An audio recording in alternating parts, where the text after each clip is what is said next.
വന്ന് സമരമെല്ലാം നടത്തി. അതേസമയം ഭരണത്തിൽ വന്നതിന് ശേഷം ഞാൻ ചോദിച്ചു, സുഹൃത്തെ, ഞങ്ങൾക്ക് ഒരു നീതിയും ലഭിച്ചിട്ടില്ലല്ലോ, അത് മാറി പുതിയ ആളുകൾ വരുമ്പോൾ നമ്മൾ വരുമ്പോൾ ഞങ്ങളെല്ലാം പരിഗണിക്കാമെന്നല്ലേ പറഞ്ഞത്? നിങ്ങൾ സ്പെഷ്യൽ റിക്രൂട്ട്മെന്റ് നടത്തി നിങ്ങളേതായ സമുദായത്തിൻ്റെ കുറവ് പരിഹരിക്കാൻ നിങ്ങൾ തയ്യാറായില്ലേ? അതേസമയത്ത് ഞങ്ങൾക്ക് ഉണ്ടായിരുന്നല്ലോ നരേന്ദ്രൻ കമ്മീഷന്റെ റിപ്പോർട്ടിന്റെ അടിസ്ഥാനത്തിൽ ഞങ്ങളുടെ കുറവുണ്ടായിരുന്നല്ലോ, അത് പരിഹരിക്കാൻ സ്പെഷ്യൽ റിക്രൂട്ട്മെന്റ് നടത്തുന്ന കാര്യം നിങ്ങൾ എന്താ പറയാത്തത്? അപ്പോൾ അധികാരത്തിൽ കയറിയ ശേഷം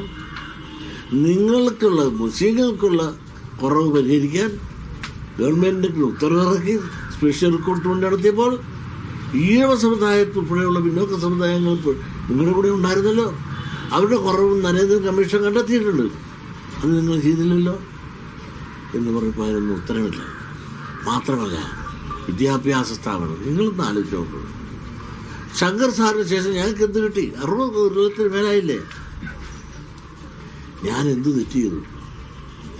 ഞാൻ സ്കൂളിലാ, കോളേജിലാ, മലപ്പുറത്തൊന്നുമില്ലല്ലോ, വയനാടൊന്നുമില്ലല്ലോ, കാസർഗോഡൊന്നുമില്ലല്ലോ, 3 ജില്ല, മലപ്പുറം, മലയാർ പ്രദേശം ഒന്നുമില്ല, ഒരു കുടിപ്പണൽ പോലും ഇല്ല.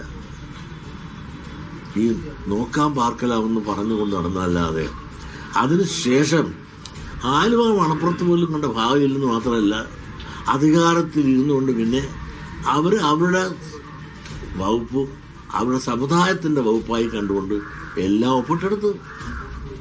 ഈ മതേതരത്വം ജനാധിപത്യം പറയുന്ന ലീഗ് അധികാരത്തിൽ വരുമ്പോൾ നിങ്ങളൊന്നും അറിയാമല്ലോ, ഉമ്മൻചാണ്ടി മുഖ്യമന്ത്രിയല്ലേ?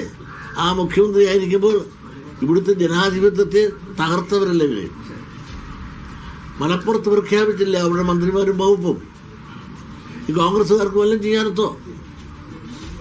ഏറാമൂന്ന് മാത്രമല്ലേ ചെയ്തത്? അപ്പം ജനാധിപത്യത്തെ ഹൈജാക്ക് ചെയ്തവരല്ലേ, ജനാധിപത്യത്തെ കശാപ്പ് ചെയ്തവരാണ് ലീഗുകാർ. അവരുടെ ദാർഢ്യവും അഹങ്കാരവും മണി പവറും മസിൽ പവറും മാൻ പവറും ഉണ്ട് എന്നുള്ള തോന്നലോടുകൂടി ആരോട് എന്ത് ചെയ്യാനുള്ള അഹങ്കാരം.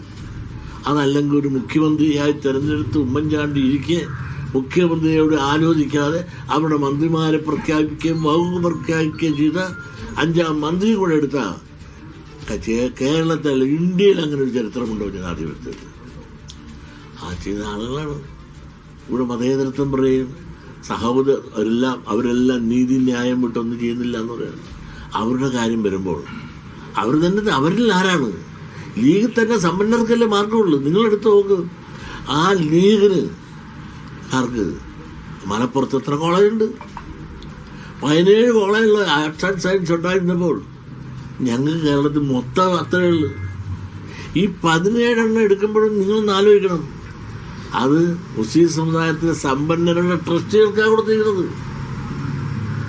അല്ലാതെ പാവങ്ങൾ അല്ലെങ്കിൽ അവരുടേതായ സമുദായത്തിൻ്റെ ആളുകൾക്കല്ല.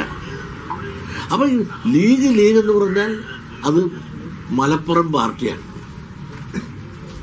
ആ മലപ്പുറം പാർട്ടി മലപ്പുറത്തേക്ക് എല്ലാം ഊറ്റിയെടുക്കുക, അവരുടെ സമ്പന്നരെ സഹായിക്കുകയും ചെയ്യുക ഒരു ശൈലി. ഇപ്പം തന്നെ തെരഞ്ഞെടുപ്പ് അവരെല്ലാം ജയിച്ചു മലപ്പുറത്ത്. അപ്പോൾ മനസ്സിലായില്ലേ, ഈ മലപ്പുറം പാർട്ടിയാണ് ലീഗ് എന്നുള്ളത് വളരെ വ്യക്തമല്ലേ?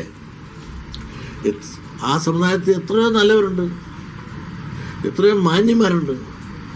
ഇവരോടൊന്നും ന്യായവും മാന്യതയും പറഞ്ഞാൽ യാതൊരു പരിഗണനയും പരിരക്ഷ കിട്ടുകയാണ്. എന്തുമാകട്ടെ, ഭരണത്തിന് പിന്നെ ഇറങ്ങിയല്ലോ. ഇറങ്ങിയ ശേഷം എന്നെ സമീപിച്ചു, ഞങ്ങൾക്ക് തെറ്റുപറ്റിയേ പോയി.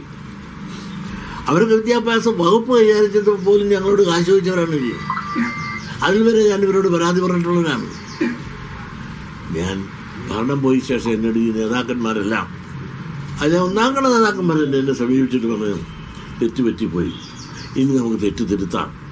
വെള്ളാപ്പള്ളി എന്ത് പറയുന്നു അതൊക്കെ നമുക്ക് സാധിച്ചു തരാം, നമുക്ക് നിങ്ങളുടെ കുറവുകൾ പരിഹരിക്കാം, നമുക്ക് ഈ ഭരണം മാറി നമുക്ക് അടുത്ത ഭരണം വരാൻ വേണ്ടിയിട്ട് നമുക്ക് പഴയതുപോലെ ഒന്നിച്ചു പോകണമെന്ന് പറഞ്ഞു.